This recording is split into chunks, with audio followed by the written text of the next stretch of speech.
18 मार्च biology का पूरा paper मिल चुका है। नमस्कार प्यारे बच्चों, स्वागत आप सभी का आपके अपने YouTube चैनल में। अगर आप राजस्थान बोर्ड कक्षा 12 के स्टूडेंट हैं और 18 मार्च बायोलॉजी पेपर की आप तैयारी कर रहे हैं तो ये वीडियो आप सभी बच्चों के लिए स्पेशल है। वीडियो को आपको कंप्लीट देखना है। इस वीडियो के अंदर मैं आपको राजस्थान बोर्ड कक्षा 12 जीव विज्ञान बायोलॉजी का एक ऐसा पेपर देने वाला हूं जो आपके 18 मार्च को आने वाला है। अगर आपने एग्जाम से पहले इस पूरे पेपर को आपने अच्छे से तैयार कर लिया तो 18 मार्च को बायोलॉजी के पेपर में पूरे 56 नंबर आप आराम से फोड़ सकते हैं। अगर आपको भी बायोलॉजी जीव विज्ञान के पेपर में 18 मार्च को पूरे 56 नंबर अगर आपको लाने हैं तो ये पूरा पेपर आपको तैयार करना है। तो सबसे पहले पेपर में आप देख सकते हैं नामांक है, रोल नंबर है। नामांक और रोल नंबर का ये बॉक्स आपको दिया गया है। तो इस बॉक्स में सबसे पहले आपको रोल नंबर लिखने हैं और जीव विज्ञान बायोलॉजी का ये पेपर है आपके उच्च माध्यमिक परीक्षा 2025 का ये पेपर है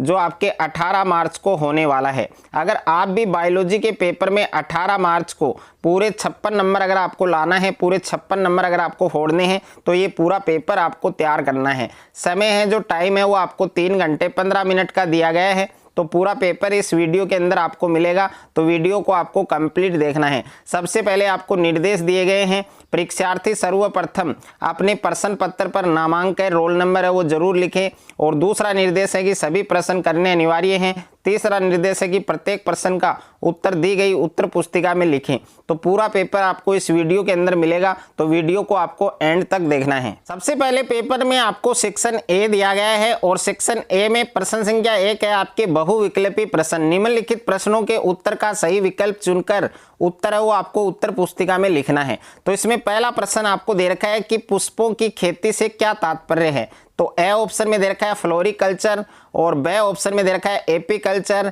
सी ऑप्शन में दे रखा है सेरिकल्चर और डी ऑप्शन में दे रखा है पीसीकल्चर। तो इसमें 4 ऑप्शन आपको दिए गए हैं। कौन सा ऑप्शन करेक्ट होगा, सही होगा, वो आपको बताना है। उसके बाद में दूसरा क्वेश्चन दे रखा है कि कौन सी कोशिकाएं शुक्राणुओं का निर्माण करती हैं। तो ए ऑप्शन में दे रखा है तुम्बिका, बी ऑप्शन में है आपके नर जरम कोशिकाएं, सी ऑप्शन में है सर्टोली कोशिकाएं और डी ऑप्शन में है आपके कीपक। उसके बाद में नेक्स्ट क्वेश्चन दे रखा है आपके क्वेश्चन नंबर 3 है कि कौन से आनुवंशिक विकार में एक अक्ष क्रोमोसोम का अभाव हो जाता है और लिंग क्रोमोसोम अक्ष ओ हो जाते हैं। तो ए ऑप्शन है आपके डाउन सिंड्रोम, बी ऑप्शन है आपके क्लाइनफेल्टर सिंड्रोम और सी ऑप्शन है आपके थैलेसीमिया और डी ऑप्शन है आपके टर्नर सिंड्रोम। तो इसमें भी 4 ऑप्शन आपको दिए गए हैं। कौन सा ऑप्शन करेक्ट होगा, सही होगा, वो आपको लिखना है। क्वेश्चन नंबर 4 है आपके कि बायोगैस में मुख्यतः कौन सी गैस शामिल है। तो ए ऑप्शन में है प्रोपेन, बी ऑप्शन में है आपके ब्यूटेन और सी ऑप्शन में है मीथेन और डी ऑप्शन में है एथेन। तो इसमें भी 4 ऑप्शन आपको दिए गए हैं। कौन सा ऑप्शन करेक्ट होगा, सही होगा, वो आपको लिखना है। उसके बाद में 5वां प्रश्न है कि समुद्री घास से निकाला गया प्राकृतिक बहुलक कौन सा है। तो ए ऑप्शन में दे रखा है बेकेलाइट, बी ऑप्शन में है आपके लेक्सन और सी ऑप्शन में है रेशम और डी ऑप्शन में दे रखा है आपके एगारोज। और इन सभी मल्टीपल चॉइस क्वेश्चंस के जो आंसर है वो आपको कमेंट बॉक्स में बताना है। उसके बाद में क्वेश्चन नंबर 6 है आपके कि कपास में मुकुल कृमि को नियंत्रित करने वाला प्रोटीन कौन से क्राइजीन द्वारा कूटबद्ध है। तो ए ऑप्शन में दे रखा है आपके IAC और बी ऑप्शन में है IAB और सी ऑप्शन में है आपके IAC और डी ऑप्शन में है IAC और यहाँ पर सेकंड AB।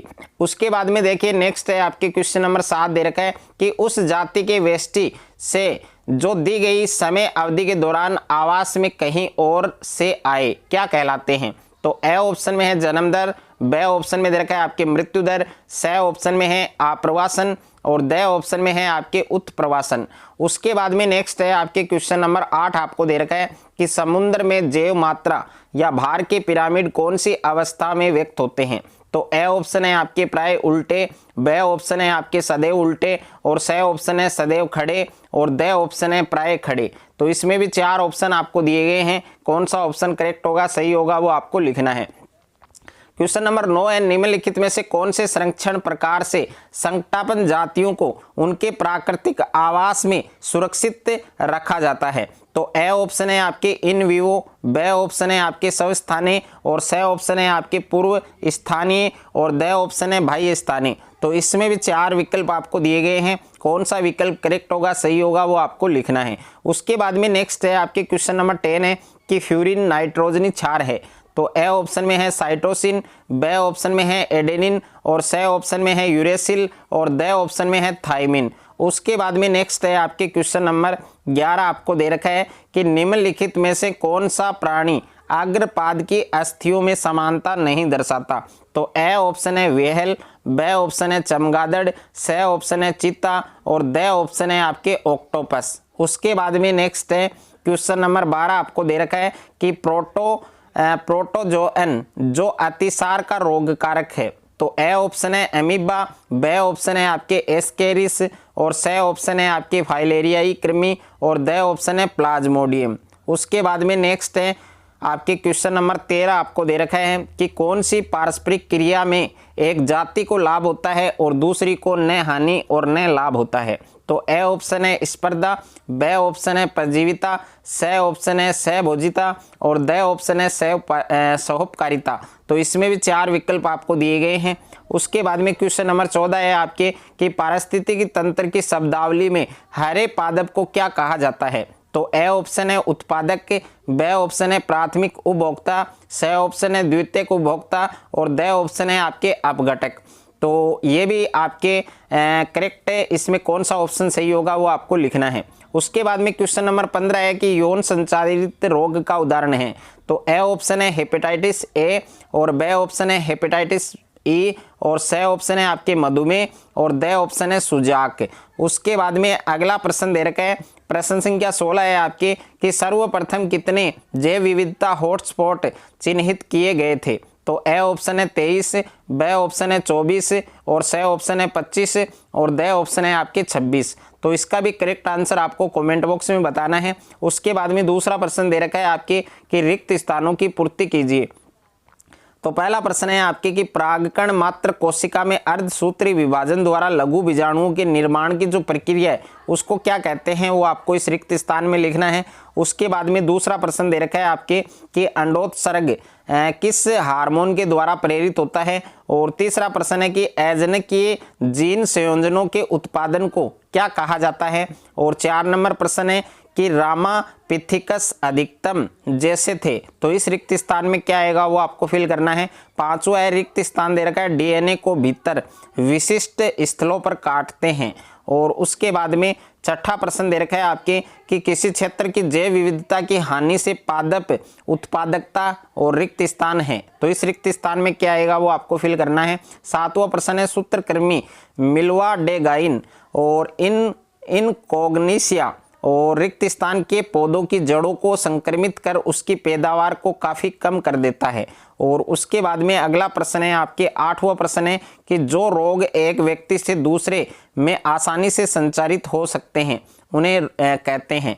और उसके बाद में 9वां प्रश्न है कवक ट्राइकोडर्मा का उपयोग रोगों के उपचार में किया जाता है।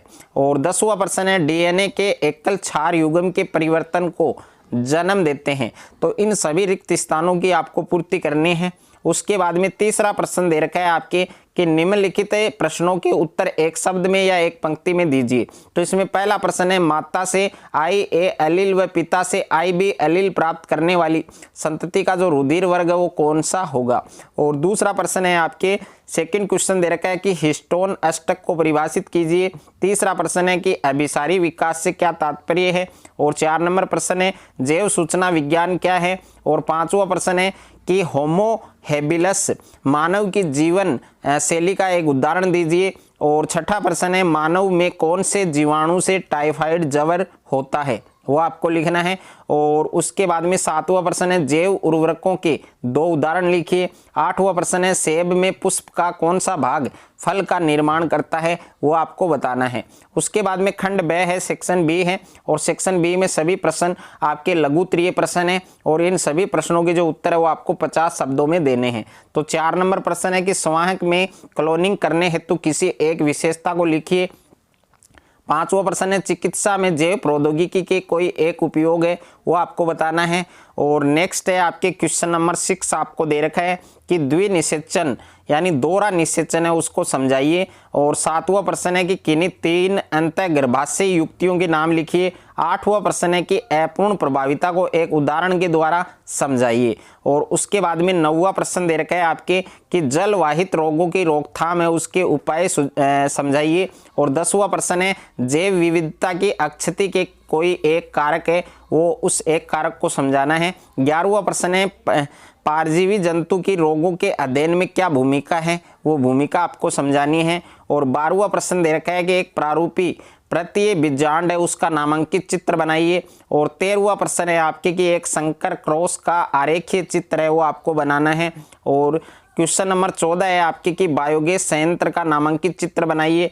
15वां प्रश्न है आपके कि एक साधारण विलोडक हौज बायोरिएक्टर का नामांकित चित्र है वो आपको बनाना है। उसके बाद में देखिए सेक्शन सी दे रखा है आपके और इसमें सभी प्रश्न आपके दीर्घ उत्तरीय हैं और सभी प्रश्नों के जो उत्तर हैं वो आपको लगभग 100 शब्दों में देने हैं। तो क्वेश्चन नंबर 16 है कि समष्टि वर्दी को परिभाषित कीजिए। समष्टि वर्दी के कोई 2 मॉडल हैं, उन 2 मॉडल के नाम आपको लिखने हैं। और इसके अथवा में प्रश्न आपको दिया गया है कि समष्टि वर्दी में घनत्व को बढ़ाने वाले प्रक्रम है वो आपको समझाने हैं। और उसके बाद में 17वां प्रश्न दे रखा है कि शुक्र जनन की जो प्रक्रिया है उसको समझाइए। और अथवा में दे रखा है अंड जनन की प्रक्रिया है उसको समझाना है। उसके बाद में अगला प्रश्न दे रखा है 18वां प्रश्न है कि आनुवंशिक कूट की किन्हीं 3 प्रमुख विशेषताओं को समझाइए। और अथवा में प्रश्न है कि डीएनए अंगुली छाप डीएनए फिंगर प्रिंटिंग की जो उपयोगिता है वो आपको समझानी है। उसके बाद में सेक्शन डी है आपके और सेक्शन डी में निम्नात्मक प्रश्न है और प्रत्येक प्रश्न है उसका उत्तर आपको 150 शब्दों में देना है। तो यहाँ पर देखिए क्वेश्चन नंबर 19 है, इसमें 2 ऑप्शन दिए गए हैं। एक तो शव प्रतिरक्षा को परिभाषित कीजिए, दूसरा है मानव शरीर में प्रतिरक्षा तंत्र है उसको समझाइए। अथवा में प्रश्न है कि प्रतिरक्षीकरण को परिभाषित कीजिए और सक्रिय और निष्क्रिय प्रतिरक्षा है उसको आपको समझाना है। उसके बाद में क्वेश्चन नंबर 20 है, इसमें 2 ऑप्शन दिए गए हैं। अप्रद खाद्य श्रृंखला को परिभाषित कीजिए और दूसरा है खाद्य जाल को उदाहरण के द्वारा समझाइए। अथवा में प्रश्न है कि पारिस्थितिकी पिरामिड को परिभाषित कीजिए और जैव भार पिरामिड है उसको आपको समझाना है। तो ये पूरा पेपर बायोलॉजी का मैंने इस वीडियो के अंदर आपको दिया है। पूरा पेपर आपको अच्छे से तैयार करना है। अगर आपको ये वीडियो अच्छा लगे तो वीडियो को आप ज़्यादा से ज़्यादा शेयर करें, ज़्यादा से ज़्यादा वीडियो को लाइक करें और चैनल पर आप नए हैं तो चैनल को आप सब्सक्राइब कर लीजिए और साथ में नोटिफिकेशन बेल को प्रेस कर लीजिए।